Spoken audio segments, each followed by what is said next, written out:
Welcome back to my YouTube channel legal and social awareness. मैं Karim Ahmad Siddiqui advocate. कैसे आप सब लोग? उम्मीद करता हूं कि आप सभी लोग स्वस्थ होंगे और अच्छे होंगे।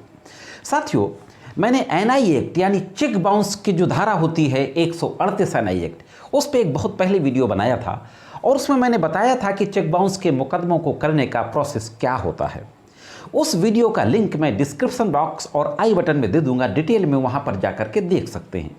मैं ब्रीफ में आपको बता दूं कि जब किसी व्यक्ति के द्वारा चेक जमा की जाती है बैंक में और वह बाउंस हो जाती है, उसका भुगतान नहीं होता, तो चेक बाउंस होने की तारीख से 1 माह के अंदर नोटिस भेजा जाता है और नोटिस प्राप्त की तारीख के 15 दिनों के बाद मुकदमा दाखिल करने का कारण उत्पन्न होता है और मुकदमा दाखिल करने के कारण को उत्पन्न होने के बाद 1 महीने के अंदर कंप्लेन दाखिल की जाती है। अगर 1 महीने के अंदर 138 एक्ट की कंप्लेन दाखिल नहीं होती तो सेक्शन 142 142B में डिले कंडोन के प्रोविजंस दिए गए हैं कि अगर देरी से कंप्लेन दाखिल की जाती है तो प्रोविजो में यह दिया गया है कि एक एप्लीकेशन दी जाएगी और उसमें उस रीजन को लिखा जाएगा कि यह कारण था जिसकी वजह से यह विलंब हुआ, और उस कारण से अगर कोर्ट संतुष्ट हो जाती है तो फिर आपके डिले को कंडोन कर देती है। साथियों, इसी डिले कंडोन के संबंध में ऑनरेबल त्रिपुरा हाईकोर्ट ने एक बहुत ही महत्वपूर्ण, अभी 30 मई को यानी 30 मई 2022 को एक महत्वपूर्ण आदेश पारित करते हुए एक नया सिद्धांत, नए प्रिंसिपल लेट डाउन किए हैं। आज के इस एपिसोड में इसी जजमेंट के बारे में बातचीत करने जा रहा हूं, तो जुड़े रहें आखिरी तक। देखते हैं कि ऑनरेबल त्रिपुरा हाईकोर्ट के द्वारा किस तरीके का जजमेंट पारित किया गया है। दोस्तों, त्रिपुरा के अगरतला डिस्ट्रिक्ट का मामला था। इस मामले में कंप्लेन को दाखिल करने में मात्र 10 दिन का डिले हुआ था। हाँ दोस्तों, 10 दिन का डिले हुआ था और उस 10 दिन के डिले को कंडोन करने की कोई दरखास्त नहीं दी गई थी। इसलिए ट्रायल कोर्ट के द्वारा अभियुक्त को मात्र इस आधार पर एक्विटल कर दिया गया था, दोष मुक्त कर दिया गया था। इस दोष मुक्त ऑर्डर को कंप्लेनेंट के द्वारा त्रिपुरा हाईकोर्ट में चैलेंज किया जाता है।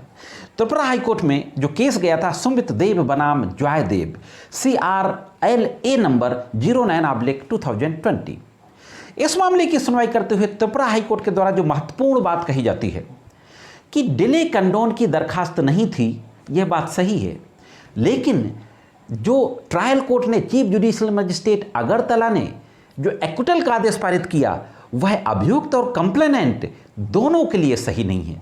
लिहाजा उस सीजीएम के दोष मुक्त के आदेश को त्रिपुरा हाईकोर्ट सेट साइड कर देता है, निरस्त कर दिया जाता है, डिसमिस कर दिया जाता है उस दोष मुक्त के आदेश को, और यह डायरेक्शन दिया जाता है कि अगरतला का चीफ जुडिशियल मजिस्ट्रेट नोटिस जारी करे अभियुक्त व्यक्ति को अगर डिले कंडोन की एप्लीकेशन दी जाती है। हाँ दोस्तों, इस मामले की दोबारा सुनवाई करे और अगर कंप्लेनेंट के द्वारा डिले कंडोन की एप्लीकेशन दी जाती है तो उस एप्लीकेशन पर अभियुक्त को नोटिस जारी करे और अभियुक्त को सुनने के बाद अगर उस कारण से, विलंब के कारण से संतुष्ट होती है ट्रायल कोर्ट, तो मामले को आगे प्रोसीड करे। दोस्तों, अगर डिले कंडोन की एप्लीकेशन नहीं दी जाती तो ट्रायल कोर्ट विधि अनुसार आदेश पारित करने के लिए स्वतंत्र है। अब जो एक नए प्रिंसिपल की बात आती है, तो त्रिपुरा हाईकोर्ट ने साफ कहा कि अगर डिले कंडोन की एप्लीकेशन दी जाती है तो अभियुक्त को नोटिस जारी की जाए। तो आप ये समझ लीजिए कि अगर किसी व्यक्ति ने विलंब से 138 एक्ट की कंप्लेन दाखिल की है तो उस विलंब से कंप्लेन दाखिल करने के प्रार्थना पत्र पर अभियुक्त व्यक्ति को भी नोटिस जारी करने के बाद सुना जाएगा। यह एक महत्वपूर्ण, बिल्कुल नए प्रिंसिपल लेट डाउन किए गए हैं त्रिपुरा हाईकोर्ट के द्वारा। बहुत ही महत्वपूर्ण जानकारी थी। मैं समझता हूँ जानकारी आपको जरूर अच्छी लगी होगी। जानकारी कैसे लगी कमेंट्स करके जरूर बताएं।